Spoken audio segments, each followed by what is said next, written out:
Anatolian plateau in what is now modern-day Turkey.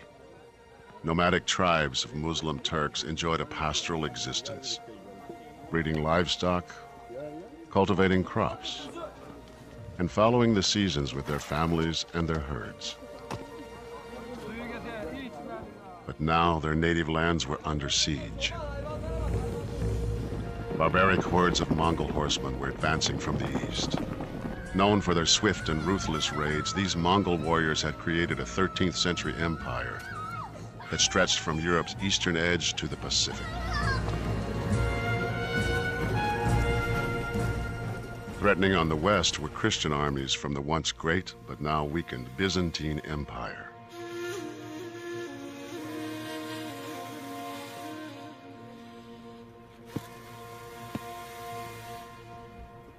With their land and their way of life endangered from two sides, one man emerged as the tribe's leader. His name was Osman. He was tall, with a dark complexion and hazel eyes. He was known as a brilliant rider and swordsman. Osmanlı Devleti'ni kuran Osman Gazi'nin etrafında Osman was the founder of the Ottoman Empire. He surrounded himself with strong and brave soldiers, reckless men who were superior riders and could fire their arrows on the move. They were skilled in ancient Turkish Anatolian warrior tricks, ambushes, and hit and run tactics.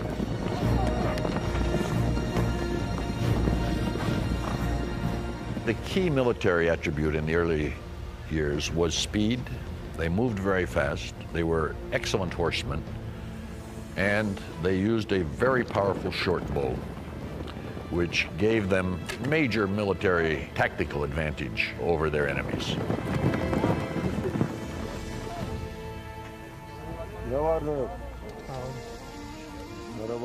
Contemporary accounts portrayed Osman as a man of the people, a down-to-earth leader.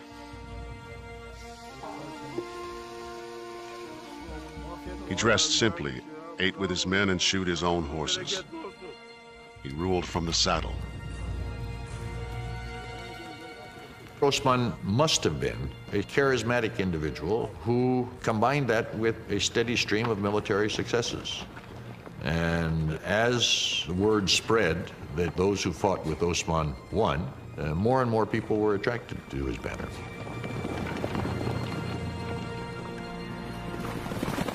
By the early 1300s, the Mongols withdrew, fearing the growing strength of the Ottomans. Osman then turned his attention to the Byzantines. Osman's enemy to the west, the aging Byzantine Empire, was in turmoil. It was almost 1,000 years old, dating from the year 330 AD, when Constantine moved the capital of the Roman Empire from Rome to Byzantium and renamed the city Constantinople. The Byzantine Empire had once been very great, but really ever since 1204, when the Knights of the Fourth Crusade occupied Constantinople, it had never recovered from the blow. And the blow it took from that experience allowed conquerors to move in from the east to capitalize on its weakness. And the last of these was the Ottomans.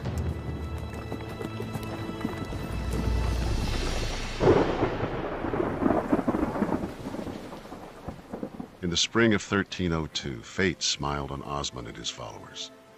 Unusually heavy spring rains in the Saqqara Valley, in what is now northwest Turkey, flooded the valley floor and changed the course of the river. The fortifications along the old riverbed, built by the Byzantines to protect their border, were suddenly out of position and useless. This small act of nature shifted the course of history. It gave Osman and his warriors an opening to attack. Byzantium was in a very bad way. There was, let us say, a vacuum in northwest Anatolia, a vacuum of power, and into it they went.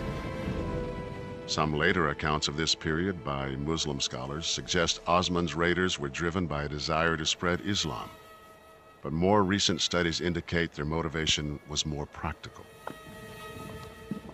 Attacking the infidels attracted many Turkish nomad horsemen, very often from among rival Turkish principalities who wanted to fight against the infidel, but also attacking and capturing rich Byzantine towns meant more booty and spoil that were distributed among the warriors. Yiğitlerim, bu ganimetler hepiniz için. Gel yiğidim. Gel yiğidim. Many of the early Ottomans were Christians. They joined Osman in a common endeavor, and that was an endeavor, I think, in the very earliest stages, to enrich themselves largely by the booty and slaves one got from warfare. Osman generously shared the spoils of war, and his numbers continued to grow. The Ottomans were pushing a frontier in the 14th century, and people were very caught up in the I mean, like the American West, in the opportunities and the romance of the frontier. In July of 1302, the Byzantines responded to Osman's raids and counterattacked with a mercenary army.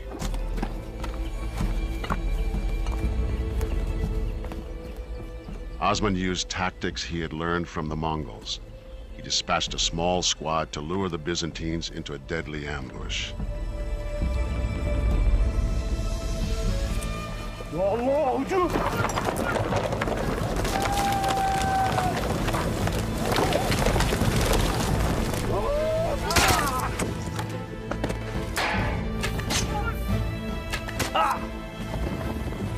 It was this victory that cemented the loyalty of Osman's troops. If you were a leader, the absolutely most basic thing you had to do was to get a group of fighting men who would be loyal to you, and their loyalty to you would transcend their loyalty to their tribe. Osman's principality, a small strip of land about the size of Manhattan, was born. By 1307, his fighting force, which began with less than 400 soldiers, numbered over 4,000. His followers became known as Osmanlis. Western languages translated the word as Ottomans. Osman's power grew not just from the force of his personality, but also from the belief in his divine right to lead. Osman and his followers were Sufis, members of a mystical sect of Islam that was popular on the frontier because it didn't require praying in mosques or reading from the Quran. Some Sufis worshipped in part through dance. Practitioners were known as whirling dervishes. Although we call it a dance, it's not really a dance. It's a practice for that individual to forget himself, to get connected with the universe, to feel the universe, to feel the God through that way. One night, Osman had a puzzling dream. According to a treasured Ottoman legend, he envisioned a tree growing out of his navel. Its branches spread throughout the world. He asked a Sufi sheikh to interpret the vision. That Sufi sheikh told him that the dream meant that he would be the founder of a huge empire with many peoples under his sovereignty, and that this empire would encompass large territories and would bring much glory to the House of Osman and to Islam. Osman married the sheikh's daughter. With the birth of their son, Orhan, the great Ottoman dynasty was born.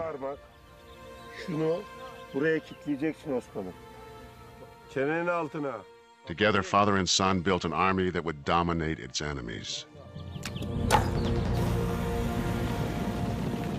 During the next 20 years, they plundered the surrounding countryside, expanding their territory at the expense of their rivals. Their attack was swift, but their treatment of the vanquished was fair. Unlike other conquering powers of the times, the Ottomans granted religious freedom to Christians in conquered territories. This policy would lay the foundation for the future success of the empire. I think the most important point to keep in mind about the early Ottomans is that they judged people on what they had to contribute, not ethnicity, not race, not religion, Any of the markers we use today simply don't seem to have been very important. By the time of his death in 1324, Osman had fathered an enduring dynasty. His son Orhan would build on that legacy, creating a powerful Muslim army that would soon be knocking on Europe's door. In 1324, Orhan replaced his father Osman as the leader of the Ottomans. While the father had rallied a tribe of nomads to fight for survival, the son wanted more. Orhan wasn't satisfied with capturing tribes and controlling small villages. He had bigger and more well-defended targets in mind, and new tactics were required. The first real city they take is the city of Bursa, and we know that they took it by building two castles, one on either side of the city, outside the walls of Bursa, and basically blockaded it, starved it into submission over an 11 or 12-year period. When the city finally surrenders and Orhan, the conqueror, goes into the city, he sees dead bodies and he asks the commander of Bursa, "What are all these dead bodies?" And he said, "Most of them died of starvation," which is why we ended up surrendering the city. Orhan made Bursa his new capital and declared himself king or sultan. The next challenge was governing this new territory. We can assume that Ottomans learned a lot from those people who were living in these urban centers. They acquired knowledge about architecture, they acquired knowledge about decorative styles, they acquired knowledge about how to live in an urban environment. Orhan established a monetary system and issued coins. He opened schools and built both a mosque and a monument to his father Osman. It didn't take too long before the once nomadic Ottomans took to city life, moving from tents into stone and wood houses and developing carpentry and farming skills. Now a regional power with control of trade routes, the Ottomans were a force to be reckoned with. The Ottomans managed to take some of the fortified towns of Byzantium that gave them more prestige and attracted more warriors to their camps. At the same time, in the neighboring Byzantine Empire, a continuing conflict between Emperor John Cantacuzene and a rival faction had erupted into civil war. The Byzantines had once ruled the civilized world, from the Danube to Damascus. But now Byzantine Emperor Cantacuzene was struggling to retain power. He asked his neighbor and former enemy Orhan for help. Orhan agreed, seizing the opportunity to profit from Cantacuzene's weakness. And he was given the emperor's daughter in marriage as a thank you. The bargain helped them both. With Orhan's support, Cantacuzene defeated his enemies and remained in power. But Orhan got the better deal.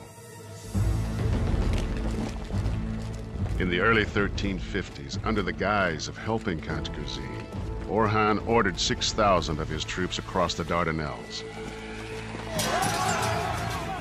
With no opposition,